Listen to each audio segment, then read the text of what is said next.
Hello，欢迎来到这一期的内容解析。今天呢，我们不聊那些基础的省钱小撇步，我们要来做点更大的，彻底帮你的财富作业系统进行一场底层大升级。我们会画出一条非常清晰的路径，告诉你到底该怎么做，才能实现从$100万到$1000万的巨大跃迁。如果你现在觉得自己好像卡在某个瓶颈，怎么都突破不了，那么请务必听到最后，因为接下来的内容绝对会颠覆你的想象哦。大家想想看，你的银行账户里现在可能已经有了几百万的存款，换算下来大概就是10万到$100万左右的净资产。你早就不需要为了下个月的账单烦恼了。去餐厅点菜的时候，大概也不太需要先看价格。可是奇怪了，为什么你反而觉得比以前还要焦虑呢？每天死盯着股市的跳动，压力山大，甚至常常有一种被困住了的感觉，对吧？其实这就带我们来到了今天探讨的第一个阶段，我们称之为黄金噩梦。很多人在这个阶段都会不小心陷入一个盲点。你想想，如果你继续用出卖时间来换取2变速成长这种线性逻辑去拼，这其实是个有很大缺陷的策略。为什么？因为这会把你死死地锁在一个天花板下面。你每天忙着优化各种开销，熬夜钻研选股，结果回过头来才发现自己根本只是被困在一个装潢比较漂亮的办公室里而已。说真的，要是只靠这种方法，你可能得烧掉整整20年以上的青春，才勉强能摸到下一个阶层的边缘，真的太不划算了。所以为了解决这个困境，我们进入下一个部分，财富的全新定义。我们现在需要一次彻底的典范转移。到了这个层级啊，真正的财富绝对不再是看你有没有一份令人羡慕的高薪了，它非常严格的被定义为你的净资产。简单来说，就是把你现在拥有的一切扣掉你欠下的一切。高薪真的只是一个过渡期，净资产才是你真正能拿出来说话的底气。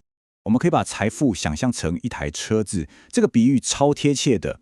你的收入就像是引擎，而你的净资产就是油箱。引擎当然决定了你现在这台车跑得动不动，可是油箱才决定了，如果今天你突然不工作了，引擎熄火了，你还能撑多久，还能走多远？在这个阶段，只要你一停止工作，光靠高薪那个现金流引擎是会立刻停摆的。这边有一句话非常经典，为什么你明明越努力投资，却觉得越来越卡？因为你搞错了本金跟报酬率的杠杆关系啊！当你的净资产还不够8的时候，你就算牺牲睡眠，每天熬夜去追逐那多出1%的超额报酬，说穿了，这就像是用一根小汤匙在狂舀水一样，累个半死又没什么效果。相反地，如果你有巨大的本金，就算报酬率稍微低一点，那也是直接拿着大水桶在装水，效率完全不是同一个等级的。所以咯，赶快停止把注意力放在那种减税银子的事情上。如果你真的想要跨越到$1000万的阶层，光靠省吃俭用是绝对不可能达成的。你必须彻底放弃那种出卖时间的旧逻辑，把眼光转向去获取企业权益跟建立系统。也就是说，你的资产必须从那种会消耗你金钱的项目，转变成能自动替你赚钱的所有权。好，那要达到$1000万的目标，我们必须克服3个核心挑战。首先是挑战1，无聊的防御。想要升级你的财富作业系统，你的投资架构就必须是极度无聊，而且完全自动化的。什么意思呢？就是把你每个月高薪带来的现金流，拿出高达80%投入到自动化、低成本的大盘指数型 ETF 里面。你可能会问，为什么？因为真正的富人绝对不会把宝贵的时间耗在每天盯盘上。透过这种无聊的防御，你其实是买回了你最值钱的资产，也就是你的时间跟你的心智平宽。当你不再死盯着股市跳动，你就可以放手，让时间那庞大的复利效应在背景默默地帮你打工。它会接手所有那些繁重苦力，然后在不知不觉中把你早期累积的那颗小雪球滚成未来根本无法阻挡的巨大雪崩。一旦你的底层防御做好了，你的心态绝对会变得无比稳健。防御建好之后，马上进入挑战2，无许可杠杆。这可是从100万跃迁到1000万最关键的进攻武器哟。在这个时代，我们手上有3种不需要任何人点头同意就能自己无限扩张的魔法杠杆，那就是资本、内容还有程式码。以前传统的工作，你需要老板给你机会，给你权限，但这3样工具完全不需要。他们能非常漂亮地把你的时间跟收入彻底脱钩。对我们一般人来说，在数位时代，内容跟程式码简直就像是一把星际弹弓。你只要花时间建立好一次系统，或者是写好一段程式码，录制好一支影片，写好一篇文章，你就可以在网络上无限制地复制跟销售。这就是实现那种非线性10倍数爆发成长的最强杀手锏。具体到底该怎么做呢？步骤其实非常明确。第一，别再用劳力去赚那种微薄的价差了，去开发数位产品。第二，建立自动化的订阅系统。或者是第三，想办法获取新创公司的股权。只要确实踩着这几个步骤，你就能成功把自己的财富结构从依赖劳力彻底转换为具备规模效应的系统了。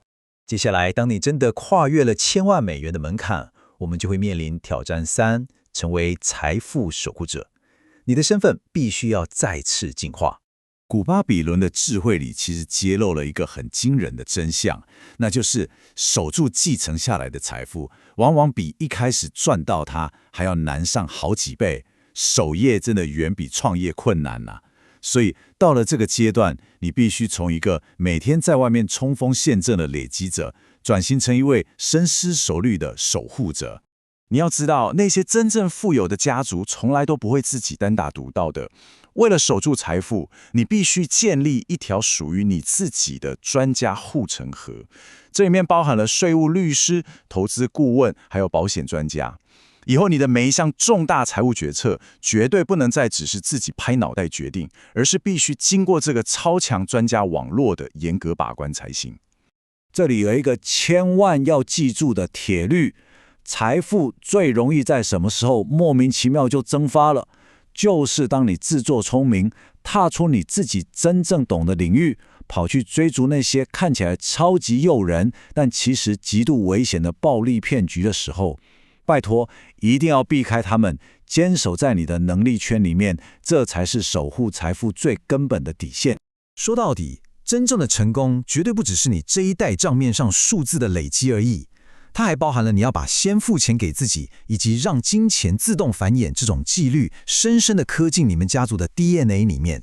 你有让储蓄跟再投资变成一种跨世代的自动化的好习惯，这样你传承下去的就不只是冷冰冰的金钱，而是一套能一直正确运作的系统。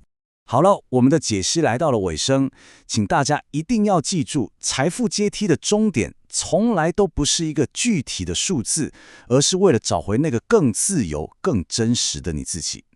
现在，请放开那些把你困在黄金噩梦里面的低效挣扎吧，好好问问你自己，为了彻底打破头顶上的天花板，你今天打算启动什么样专属于你的杠杆呢？去找到它，然后马上开始行动吧。